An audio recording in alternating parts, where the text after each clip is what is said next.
All right. Okay, so let's get started.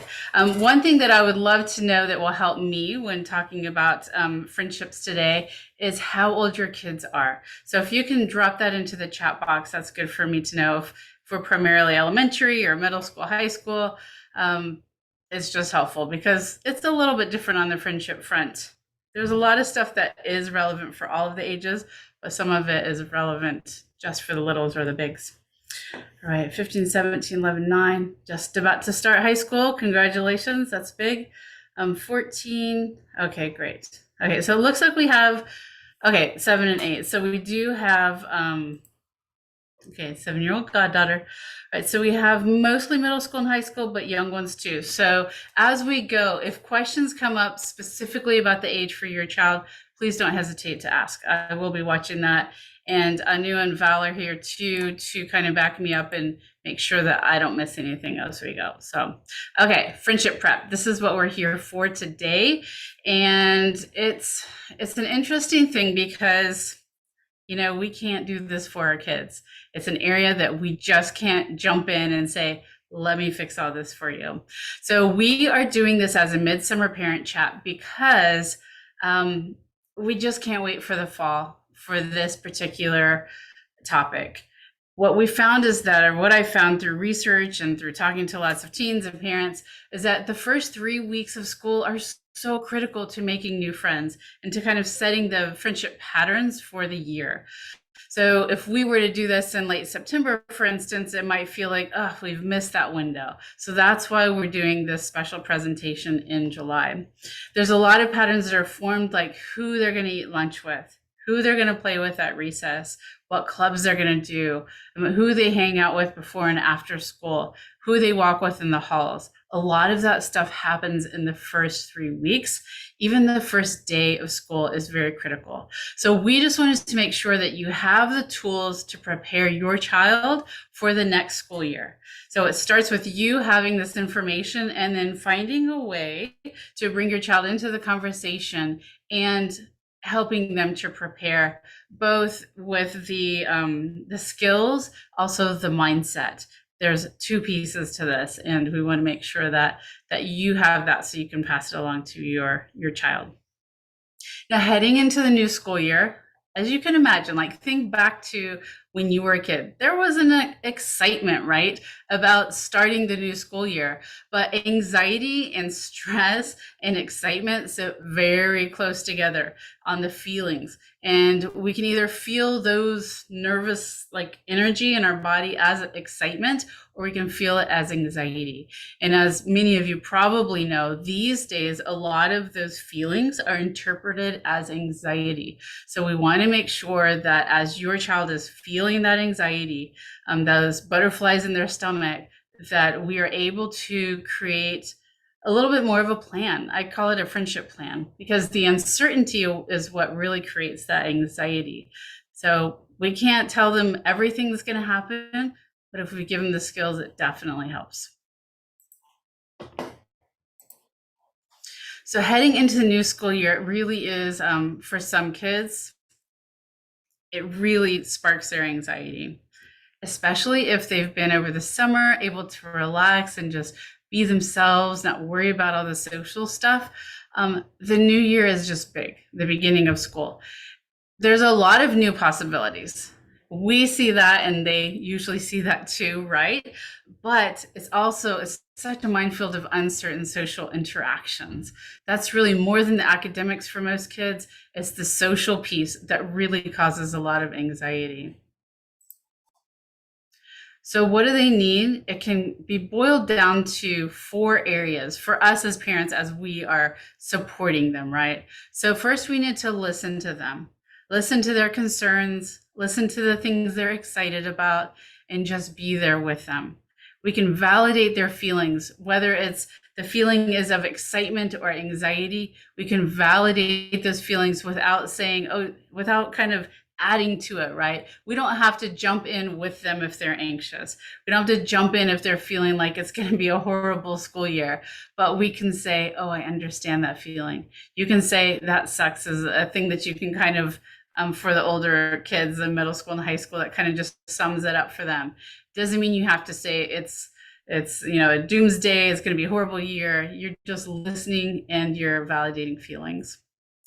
The third piece, which is what we're focusing on tonight, of course, is preparing them with the right skills that they need so that those first 3 weeks, they step into the classroom, they step into the halls of school, and they're ready to go. And then as you watch them go through the ups and downs, the emotional ups and downs, you're going to be there to support them through that. Not by fixing it, not by having all the answers, not by trying to make them happy. You're just going to be there to support them as they go through the ebb and flow of new friendships, new connections. Before I truly dive in, I want to ask you, in addition to the ages, I want to know what brought you here tonight. And for some of you, it may be that last year was a really rocky year socially. For others, you may think, it's good to learn. Why not come? For some of you, it may be that your kids have been in between friends for quite a while. I prefer to use that term than no friends, because everybody's friend is out there waiting for them. But it's something that, you may be concerned. Or maybe your child, because of the pandemic, many kids really affected. And so they don't have the skills. They're behind in math and they're behind on social skills. So just let me know what you're here for. Okay. Let's see. And I'll just wait a second. I'll let you think about it. If you're like me, it takes me a minute to think about the answers to questions like this. All right. She doesn't know how to make friends. Yeah, that's one for sure. A change of school plus the pandemic. Yeah, there's a change of school, like going up a level, right? From elementary to middle to high school to college. And then there's also just changing schools, even like maybe 7th to 8th grade, but changing schools. Maybe they got into a choice school, something like that. All right. Okay, all that you said. All right, awesome. Socially challenged, anxiety and social pressures, was hurt by good friends, so scared to reinvest. I totally understand that one. And I'm gonna mention this at the very end about a social support group that I've started for girls in particular, that is for middle school and high school girls. And it's a weekly session where we talk about social stuff. And one of the things I find with kids who have had friends kind of, the friendship ended not so well, they might put up this wall and they don't want to reinvest, like you're saying, into new ones. They don't want to be vulnerable again. And we want to make sure that she's able to pull that wall back down so that she can make new friends, because you got to be vulnerable to do that. But it's really hard if you've been hurt, as we all know. Okay, change of new school. I'm struggling with making friends, too nervous to reach out, and being quick to judge potential friends. Oh my gosh, this is all, you're in the right place. The making new friends, we're going to talk about that. Too nervous to reach out. When they have some strategies, it makes them less nervous to reach out, right? And then being quick to judge potential friends. That's what it's a self-fulfilling prophecy. And it's also a way to protect themselves. If they look at everybody and say, no, that's not a potential friend, then they don't open themselves up for rejection, right? So it's a defense mechanism. Okay. Self-sabotaging. Okay. You all are in the right place. All right. Okay. Here's one thing we have to remember. We cannot forget that your child may be feeling a lot of pressure at the beginning of the school year, especially if they had a difficult time last year with friends, as some of you have brought up, right? And someone saying, I'm nodding, yes, yeah. It can be high pressure if they feel like you as the parent are expecting them to make new friends. So if when you're encouraging them and supporting them after, with the stuff you're learning tonight, if it's all about making new friends, that can feel like a really big amount of pressure, right? So instead of thinking of this as I need to help my kid make friends, I want you to think of it as you need to help your child to make connections. And those connections can potentially become friendships.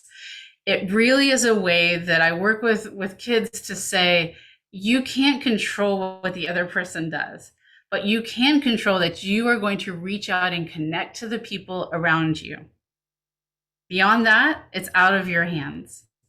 So we're going to talk about ways in the first few weeks of school to connect, So I want you to think of it as we're going through this stuff. It's not about how does my kid make friends? It's about how does my kid connect to the people around them, right? And this should relieve some of the pressure for you too, because when our kids are struggling with friendships, we want to fix it. We want to make it better because we know that having friendships makes for a more fulfilling life.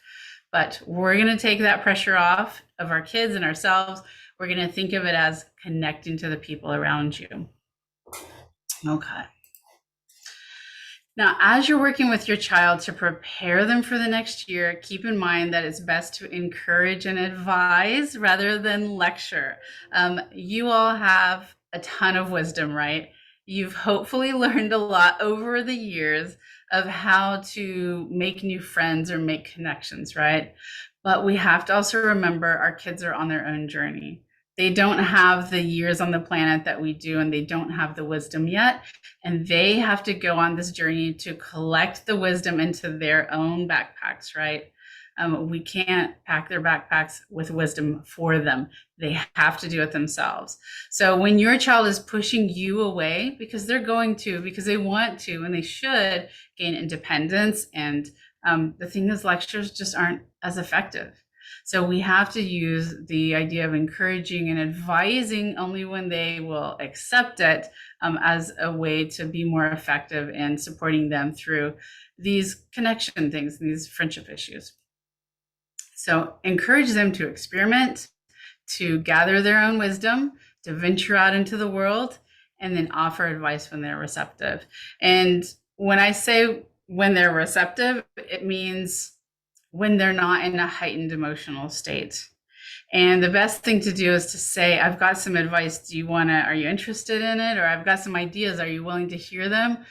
If they say yes, then they're going to receive it more. But if you just start in with the advice, a lot of your kids are going to just push you away. Now let's talk about relationship skills. We've kind of talked about our own stuff as parents we need to do and think about, but we want you to walk away with concrete ideas of what to teach your children. And there's lots of things we could go over, but I kind of boiled it down to some basics for tonight. So there's something called like the law of attraction, and people kind of define it different ways, but it's kind of like attracts like. And so while we have people in our lives that aren't exactly the same as us, we tend to attract the type of energy that we are putting off in this world. So it's important for your child to build up their confidence and their energy and their willingness to connect with people, because that is what will either push people away or pull them towards your children. So we've got a few ideas tonight on how to do that. These may seem out there, but I'm telling you, all the years I've worked with teens, these are things that can really work.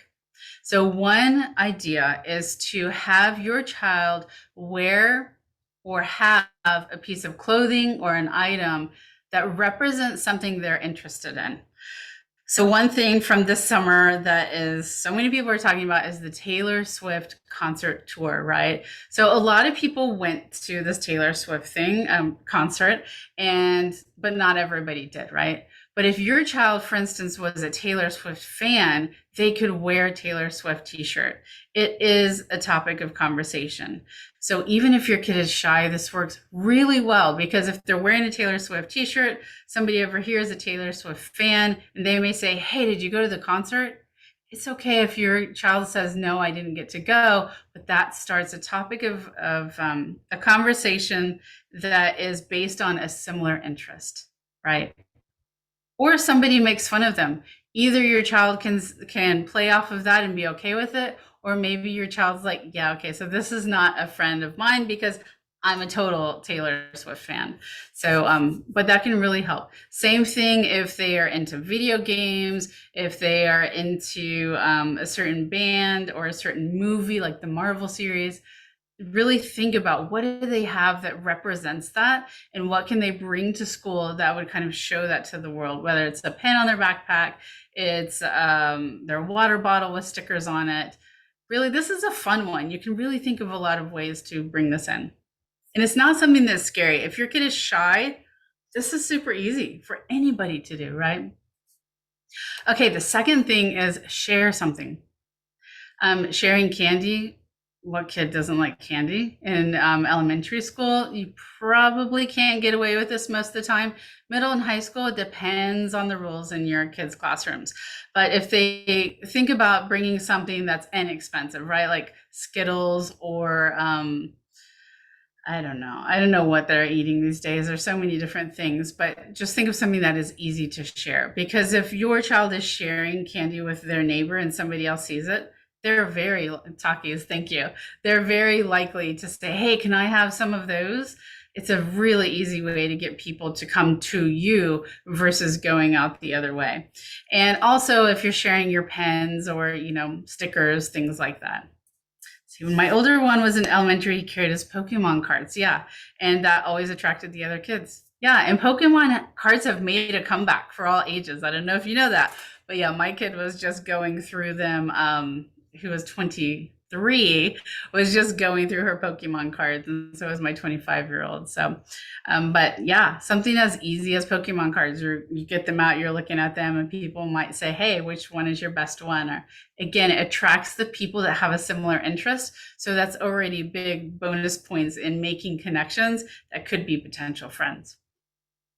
All right, the next one, ask a question about classes and about teachers. Everybody is going to have that front of mind, what classes they're taking and what teachers they have. If your kids are in elementary, they can talk about, do they know who this teacher is? Had they had siblings in this teacher's class? Are there friends in the other classes? There's lots of buzz about that.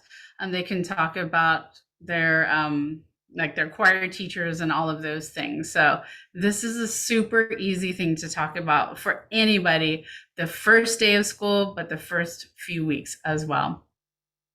The last thing is body language. This is one that you can really start to work on with your kids if they're open to it. You can't force feed this idea, but you can bring awareness to it. Body language is something that if your child can really become aware of it, it can make such a huge difference in the classroom. And it is something, again, for somebody who's shy, it's something that's a little bit easier to make a change. I'm going to talk about body language in a second, but I want to ask you another question. Are there any other ideas that you have? We've gone through those 4, right? Any other ideas on how your child can attract people to them? And I want this to kind of be the beehive mind here, because the more things we can come up with, the better. I could have made a slide with like 20 things, but I think it's always better if we think of them together. So if there's anything, you can put those in the chat box and we can all benefit from that. 1 second. Okay, I think everything's still working here. Something weird just happened on my screen. All right, and well, if it comes up as we go, pop it in there if you think of other things. All right. Okay, so body language.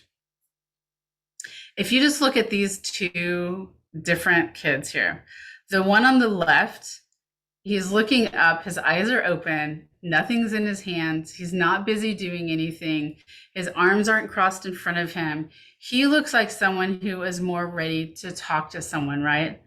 The girl on the left, her head's on the desk, and it says to people, don't bother me. I don't want to talk to anyone.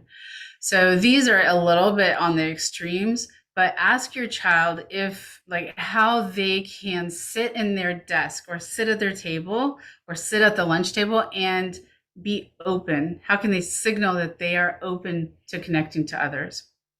One of the things that we do as adults and our kids do if they have a phone is when you're sitting there and you have no one to talk to, what do? We grab our phones, we open it, we're scrolling, we're playing a game. When we're doing that, you're signaling to the other person, don't bother me, I am busy. Same thing with if they're reading a book or they're organizing their backpack or they're doing homework, it says, don't bother me. Or if they have the big headphones on. The other thing is, those are things around. Is your child with the hands across the chest, with the hoodie on and the head down? Are they small? Are they big? Are they looking up? Are they looking down? All of these things can make it easier or harder to connect with people around you. So the best thing, especially the first couple of days of school, is for your child to sit at their desk. You don't have to be sitting upright. That's a little odd for these age groups, but to not be slouched totally over, to look around the classroom. There's things to read, there's signs to read, and be more open. Don't have their hands crossed. These are things that our kids don't really think about. So if we can bring it to their attention, then it's small things they can change that can help promote connection with others. RH is saying it helps my daughter to remember that everyone else is probably nervous too. Yes, absolutely. And we're going to talk about that in a minute. That is, they really need to know that. Okay, conversation tips. We want your kids, especially if they're shy or have social anxiety, we want them to know what to talk about, how to talk about it. This particular thing, conversation skills, took such a hit during the pandemic. There were months of Zoom calls, which a lot of kids didn't have even their video on, right? They were in isolation. If they were together, they had masks on. So that really impeded their ability to have a conversation, to read emotions, to read when those pauses were coming. And for some kids, there really was a lot of time with no interaction with people, none whatsoever except for family. And that's a whole different thing, right? So the texting skills, the social media skills, those things were honed, but the conversation skills were very weakened. Even for some of us as adults, when we weren't out a lot, think of the first time you went to a grocery store or a restaurant or a party. It was like, oh my gosh, I'm not quite sure how to behave anymore. So this summer is a great time for you to help your child to practice these conversation skills.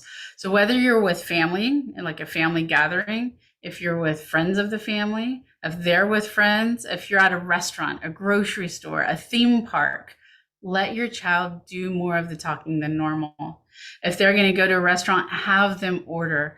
If they're going to, if they're starting a new sport, have them talk to the coach, have them talk to their teammates. It may be really hard for you if you have been stepping in and they're on the shy side. Just stay there and let the silence be there. Sometimes you can even just walk away. You can say to them, I need you to check in with the coach. I'm going to go over here. Or I need you to go order your stuff. Here's the credit card. I'm going to be over here. So that you show them not only that they can do it, but you show them that you believe in them, that they can do it. So you got to give them those opportunities. So for school, let's get specific about this. One of the things that I want you to do, if you can get your child on board, is to brainstorm the topics that they can talk about with their classmates. Remember, I was saying that uncertainty is what really fuels the anxiety. So if you can give them some specific things to talk about, or they can come up with the idea, I should say, then they walk into these potential connections with people around them with some ideas of what to talk about. Here's a few that are really easy and really natural in the first few weeks of school because they're relevant to everyone, okay? So what did you do this summer? Not everybody goes on trips, but everybody did something. Whether it was, I did nothing, I stayed at home, that's still doing something. Whether it's, I played video games for 5 hours a day, or I went on some amazing trip. Everybody's got a story about summer. What classes, teachers do you have? Everybody wants to talk about that. Are you planning to do any clubs? This gives your child an opportunity to know who has similar interests, but also if they connect with someone in their class and they're like, I really like that person, they were nice. If they join the same club, it gives them more time with that person to potentially become friends. And are you doing any sports this year? Not everyone does sports. If your kid hates sports, this is still a good conversation starter. Because if they say, are you doing any sports? And this person says, yes, I'm doing, names off 5 sports. They may be like, maybe this person could be a potential friend, but maybe not. Something they'll have to decide. So it is a question that's relevant for everybody. All right, now it's time for you to give me the beehive mind again. So I want to know what other topics you think would be kind of a natural and easy thing to talk about in the first 3 weeks of school. This is something that I would love to, if we can get some ideas from you, it might be a good idea Anu, to put this as like a social media post of topic ideas for people, for your kids to talk about the first 3 weeks of school. So if you can think of any, you can just pop that into the chat box. So the ones, as a reminder, I'm going to pop back to this last slide. So far we have, what did you do this summer? What classes, teachers do you have? Are you planning to do any clubs? Are you doing any sports this year? Let's think of some that are for our little guys. Like, what are some ideas that they would talk about? They might ask about, let's see, Roblox or Minecraft. Some of the younger kids play that. What classes are you taking? Did you take notes? Volunteer activities. That's a really good one, Ruby. Thank you. Yeah. What pets do you have? Oh, that's a really good one for everybody, but also for the littles, right? Book fairs, talking about that. Where did you go to elementary school, right? Or where did you go to middle school? Yeah, that's great. Awesome. I love it. Yeah, what pets do you have? Everybody loves their pets, right? If they have pets, they are just going to all of a sudden feel warm and fuzzy, open up more to connection. That's a really good one. Okay. Okay, we are going to cover 2 moments of school. Talking about for the littles first and then the middle and high school that are really really difficult times of day. If your kid is in elementary school, recess can be a big social stressor of the day. Like, who are they going to play with? Who are they going to talk to? Where do they go if no one will play with them?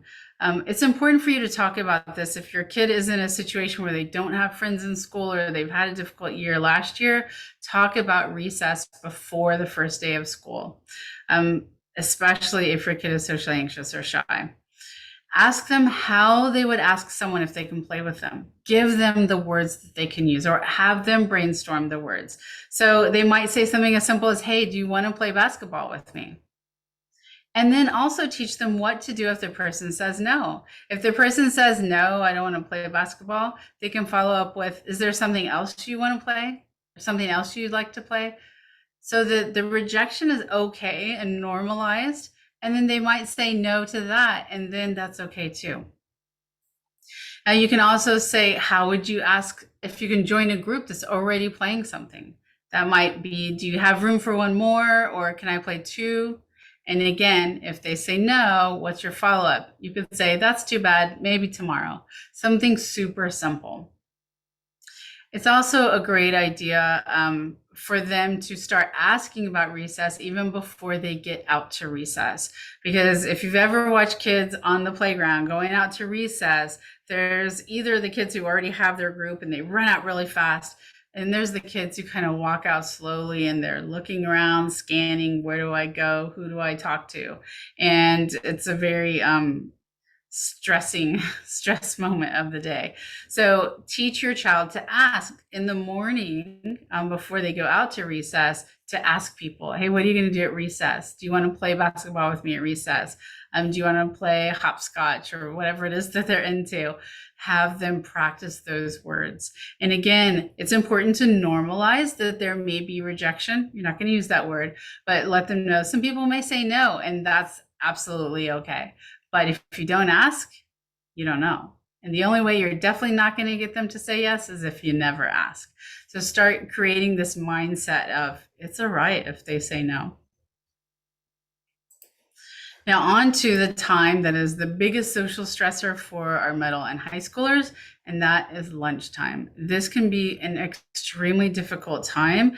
I talk to a lot of teens who are having friendship issues, and I get texts and I even get calls during lunchtime of, Coach Sherry, how do I handle this? I've got nowhere to sit. I'm in the library. I feel bad about myself and nobody's going to ever want to sit with me. This really is a time that has a big social impact on them as far as how they're thinking about things and their mindset. So we want to prepare them for lunchtime, especially for kids who are going from elementary to middle school. This is something new for them, that they don't just have a cafeteria or a classroom setting, that it's this big cafeteria with lots of options. And often in middle and high school, at least, the kids can sit almost anywhere, and in middle school, it just depends on the school. So the first few weeks of school are when the kind of areas of the class of the cafeteria are claimed. If you ask middle school and high schoolers to draw out where people sit in their school, they typically can, especially for high school. They'll say, here's the academic kids, here's the jocks, here's the stoner kids, here's the drama kids. They can tell you exactly where they are in the school. So like I said, these spots are claimed in the first few weeks of school. And obviously there is a hierarchy of the younger kids to the older kids. Older kids kind of can push the younger kids out. So if your child's new to a school or there's a transition of some sort, it may be a school transition, but it could also be a friendship transition. Maybe during the summer, their friendships that they had dissipated. Maybe there was a breakup of friendships at the end of school last year. So we want to make sure, especially if your kid's in that situation, that we've got them set for lunchtime. I asked my 19-year-old daughter, what advice should I give kids about this? Like, what do they need to do during lunchtime? And she said they need to be bold. This is a time to be bold. And that means asking people to sit together at lunch. It works best if it's done, just like with recess, if it's done before lunchtime. So have your child in the morning before lunchtime start asking people, what lunch period do you have? Can I sit with you? Is there room at the table? They could be vulnerable and say, I'm new to the school and I don't have anyone to sit with. Do you have room at your table? Things like that. But it does take, you got to be bold to do that because you are setting yourself up for rejection. But if you don't ask, you don't know what the answer is going to be. So if they aren't able to get a solid yes from somebody before lunchtime, then they're going to walk into that cafeteria confidently. They're going to go get in the line for food. And I actually do recommend that if they are in this boat, that they don't take their lunch perhaps for the first couple of days. So they go to the line. It gives them more opportunity to connect with the people in the line around them, especially the first few days where people are learning how it works. They're usually a longer line. So they can be in line and talking to the people around them. Again, you got to be bold, but they can ask questions. Which one looks best to you? What are you going to get today? I don't know how you pay for lunch. Can you help me out? So talking about the situation that all of them are in, right? So it's not awkward at all. And you could potentially ask one of those people, if they are talkative and giving you the signal they're willing to connect, you can ask them, hey, can I sit with you today? And let's say they don't get anyone to say yes in the morning, they don't get anyone in line to say yes, then they're going to have to walk out and have some courage and sit down at a table. And it's best if they don't go to the far corner of the cafeteria where they're away from everybody, but rather they sit at a table where there's people around them for potential connections, right? Is this bringing up anything for people thinking about their own teen years? It's kind of a lot. I know I had in middle school, we actually were allowed to go off campus. And so it was kind of crazy. You definitely had to get some yeses before you got to lunch. All right, this is what I think it was RH was talking about up above in the chat box about the other kids. There is a mindset that takes over for especially a lot of tweens and teens, and sometimes our younger little ones, but it's the idea that they need to wait for the other kids around them to talk first. And there's also the idea that everybody else has got this all figured out. I'm the only one that's going through it, which we all know is not the case. So it does help for your child to understand that all the people around you are in the same boat. They're a little bit nervous. They're making new friends, new connections. They are also attending the first day of school. Some people are going to be new at the school. They don't know who those people are and they aren't. But it's not that your child is the only one in this situation. So that doesn't just make everything better, but it can make them realize, oh yeah, I'm not the only one.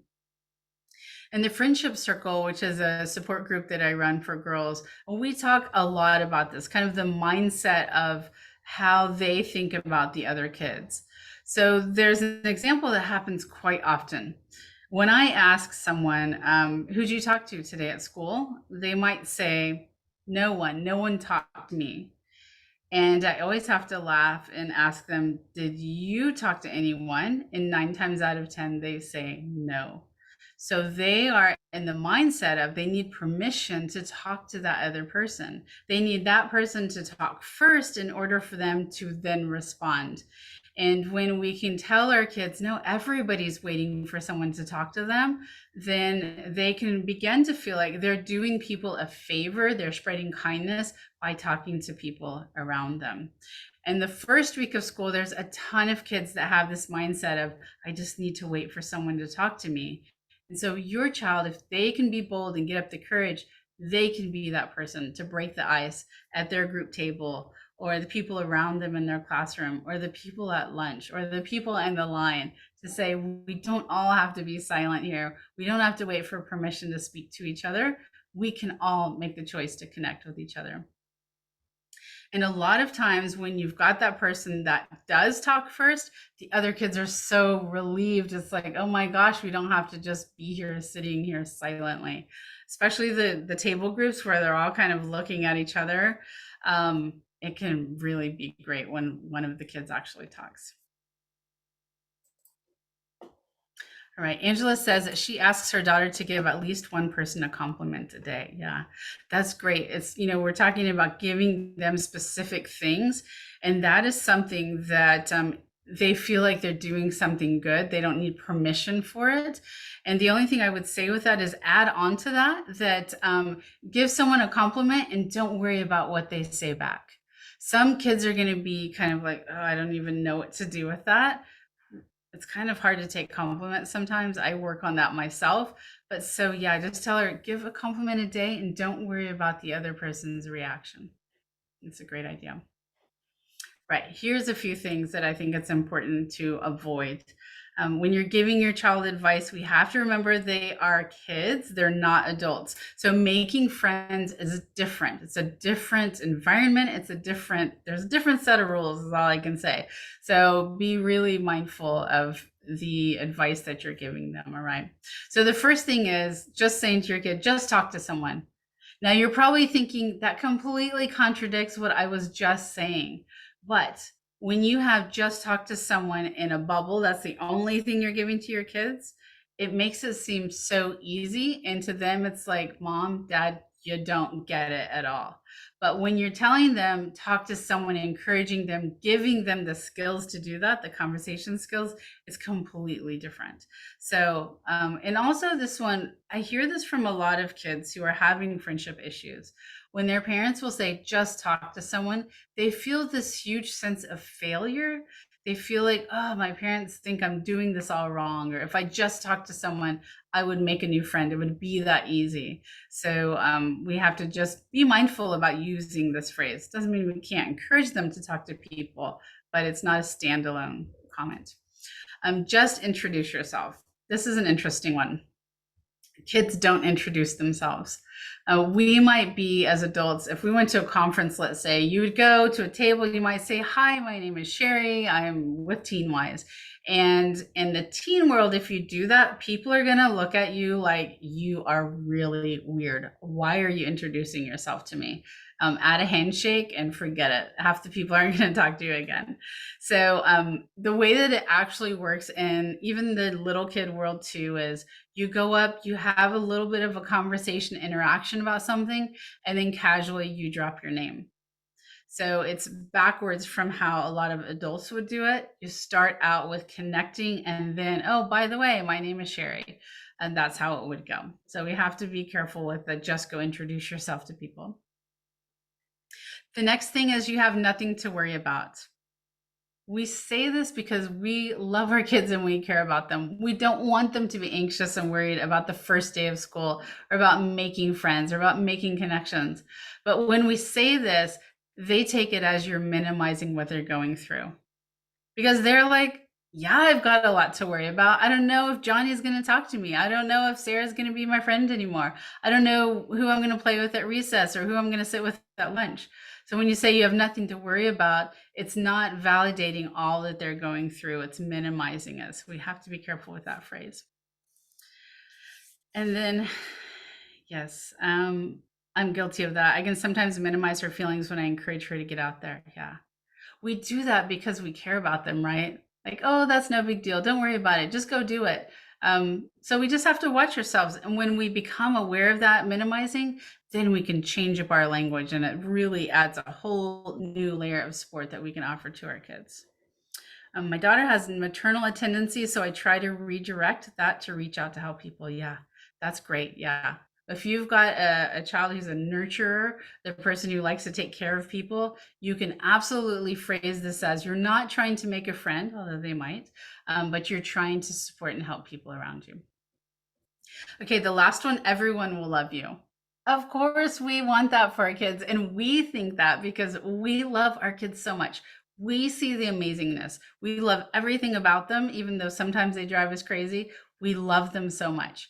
But when we say this, it's an eye roll moment for our kids. They're like, of course you're going to say that, right? And they're just like, use the teen word. It's just cringe to them when you say something like this. They know you're obligated to say this. They know everyone's not going to love them. And it also reduces your street cred if you say to them, everyone's going to love you, because they're like, that's just not true. Is anything standing out for you on this stuff that we're talking about? It's a lot of stuff we're going through. Okay. All right. This is not supposed to be a void. This is going to be stuff that we should do. So ixnay on the void. These are things you want to work on. Saying things like, how are you feeling? Is there anything I can do to help? What are you most excited about? It might be kind of hard, but you can do this. These are some things you can say as they're starting school, coming home and things are going on. Maybe they had a great day. Maybe they didn't have a great day, but that you can be there to support them. And notice the second one. Is there anything I can do to help? This is saying, I'm not doing this for you, but I'm here for you. I'm here for you if you want that advice. You're kind of planting that seed, but you're not saying, here's what you need to do. If you've gone through some of this stuff over the summer that we've been talking about tonight, you might say, oh, I wonder if there's anything that we had talked about preparing that you could work on. Is there something you want to practice with me? Do you need me to brainstorm with you? So that it's a collaborative moment versus I'm going to fix it and tell you how you need to do this. Now, I want you also to remember this, that as they're going through all of the social stuff, especially in the first few weeks of school, it might be a really big emotional roller coaster for your kids. There might be days where they are rejected. When they put themselves out there, they connect with people, they're vulnerable, and they get rejected. They might experience that. They might have, they might cry, they might be angry, they might be frustrated. All of those emotions are okay. They can feel all of those emotions, and it's okay. It's not your job to take those feelings away from them. It's only your job to support them to process through those emotions and to know that they're unconditionally loved at home. So you can let yourself kind of relax a little bit, knowing you don't have to fix it all. You don't have to make them happy. That's not your job either. You just have to be there for them, listen to them, validate their feelings. And make sure that your child knows that you believe in them. Because when you say to them, you've got this, I believe you can do this, you're telling them, you're reminding them, you can do this. And when their confidence wanes, they need to hear this from you. They need to feel this from you. They might lash out at you. They might be mad and say, I don't have this, I can't do this. But you're just going to stay calm, and you are going to be there like the emotional rock they need, saying, I know you can do this. I know this is hard right now. I can tell that you're really sad, but you can do this. All right, let me catch up in the chat box for a sec. All right, so if your kid happens to miss the first few days of school, let me start over. So if your kiddo happens to miss the first few days or weeks, is it difficult for them to recover? It is not, I don't want to say it's not difficult. It's more challenging, let's put it that way. It doesn't mean that they can't do it, but when they come in, they're going to kind of be, going to be a little bit of the stuff that's already structured, right? Where people are sitting, who they're hanging out with at lunch. But it doesn't mean that, oh, forget it.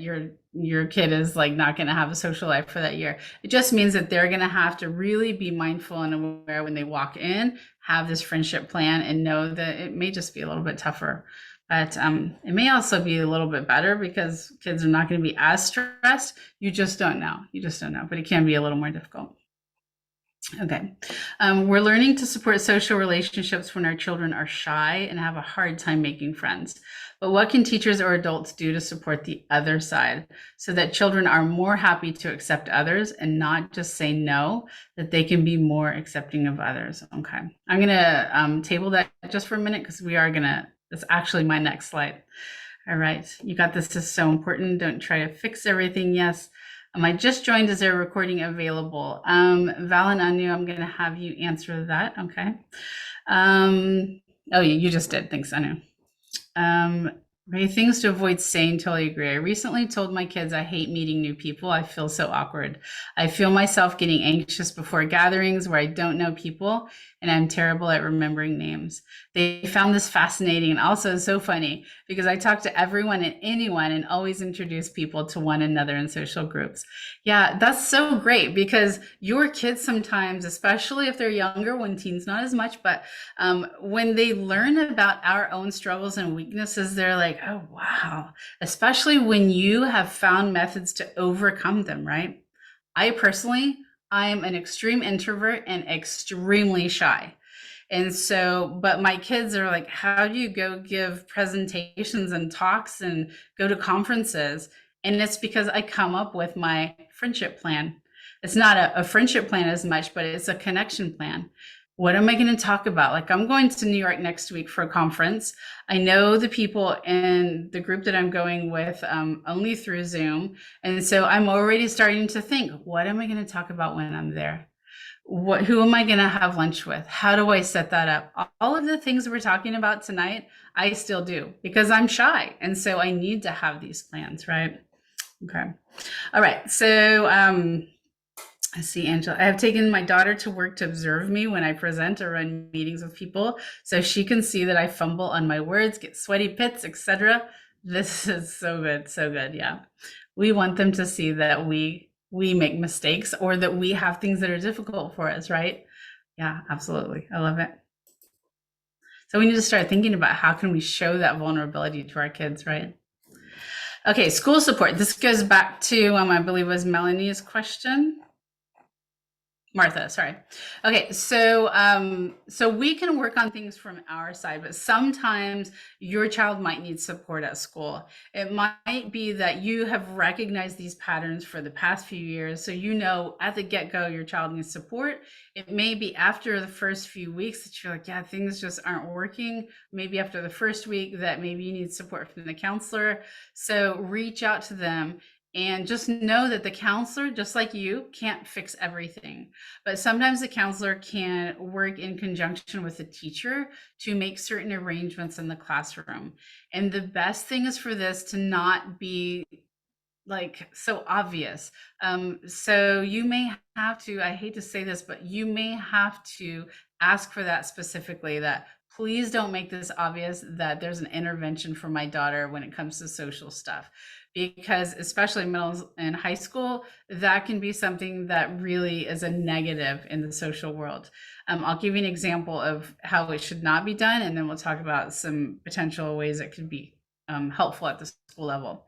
So let's say your child's in middle school having difficulty with social things. So you go to the counselor. The counselor goes to the teacher and says to the teacher, Veronica is not feeling a lot of, she's feeling like very alienated and needs help making friends. So this loving teacher, well-meaning, goes to a girl in the classroom who is maybe a little more social and says, hey, Veronica's having some issues making friends. I'm hoping that you can come sit by her and maybe talk to her and show her around the school. And that is not the way to go, because it says to that other girl, this person has social issues, and your daughter doesn't want that to be kind of magnified or told across the school. So how it could work is that the teacher moves somebody who's more social to sit by the person who's more shy without saying that piece of it. just moving them and saying, we're making some movement, changing some seating around in the classroom without giving that explanation. Another thing that the teachers can do, or the counselors, sorry, not the teachers, is some of the counselors are teaching social emotional intelligence. They are teaching conversational skills. Not all of the schools have this, but a few of them do. So reach out to the counselor and ask about this. They may have a specialty counselor on site, but they also themselves may be doing that. And also maybe set up so that your child has the connection with a counselor in case they need to go in for that support. But this should be done kind of on the down low, so to speak, so that it's not announced to other kids in the school that your child is having social issues. Okay. Let me see here if there's anything else I have missed. No, I think we're good. Okay, so I mentioned a couple of times the coaching and stuff that I do. So there's two things I want to mention about myself and TeenWise and the support that I offer. One is that I have a Facebook group that is specifically for moms with daughters who are going through girl drama and friendship issues. And if you don't have a daughter going through girl drama or friendship issues, you can still pop into that Facebook group, because I have a lot of videos that are about connecting with your kids and about supporting them through friendship and such. And most of it is also relevant for boys. So don't feel like if you don't have a daughter that you can't come into the group. So you can do that with the bottom QR code here. Just pop into that group. And then also one of the things that I have been asked by parents is to create a workshop for kids to create their friendship plan. So we have I think it's 2 weeks, the first week of August, we have an online workshop for kids who are in middle school, especially good for kids going from elementary to middle. And we have one for kids going into high school, or they can already be in high school. But we're going to go through some of the stuff that we learned tonight, but I'll be doing that directly with your kids. And it's online, it's interactive. It's not a webinar like tonight. It's going to be an actual meeting, a Zoom meeting, so that we will be able to connect.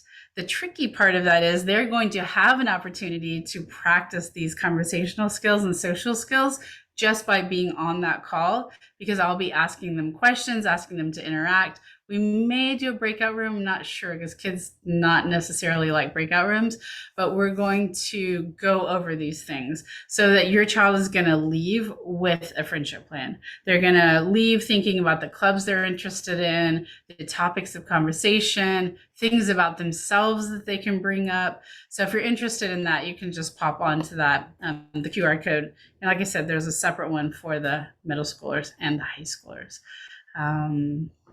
Let's see, anything else I'm missing here?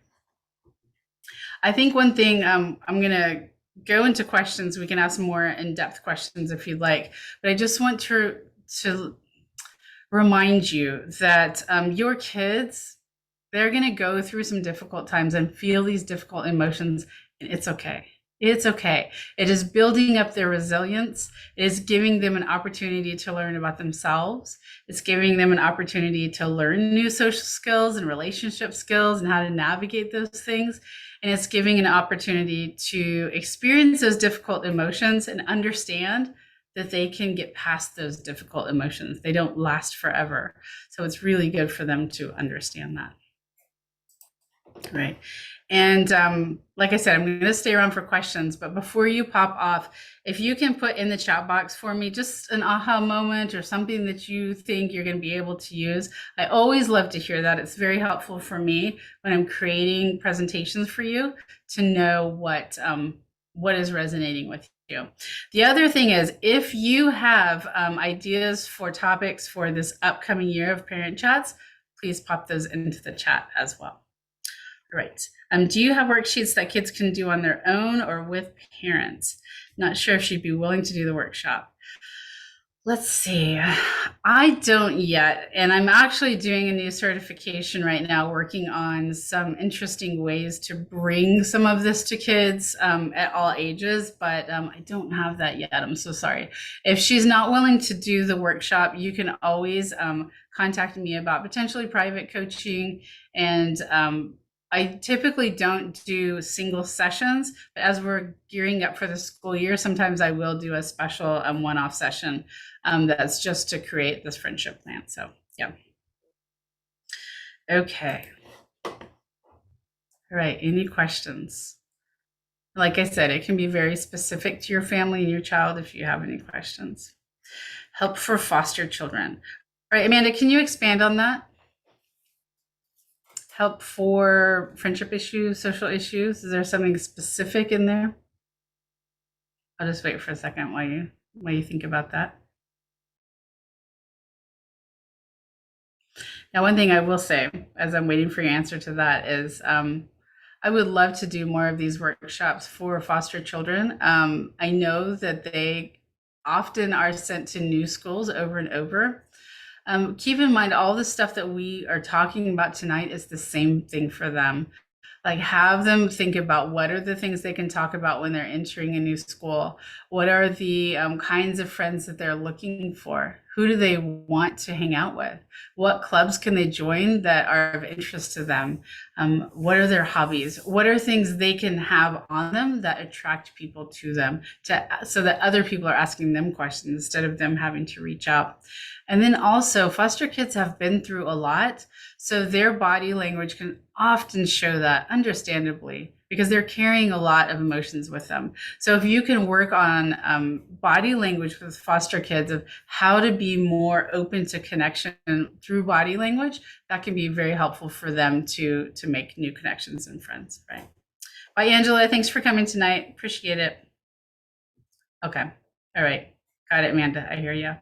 All right. So I hope that all of you have gotten something out of tonight. I know every time I sit down to make these presentations, new stuff comes up, and I just feel what the kids are going through and what you as parents are going through, because I wish that I could say, here's how to fix it all, but we just can't do that. We just have to walk, beside them or even behind them as they're going through all of these ups and downs of making friends and connections, and that can be really hard sometimes. But don't forget, as I said, they have the strength to do this, and so do you. So don't forget, you got this.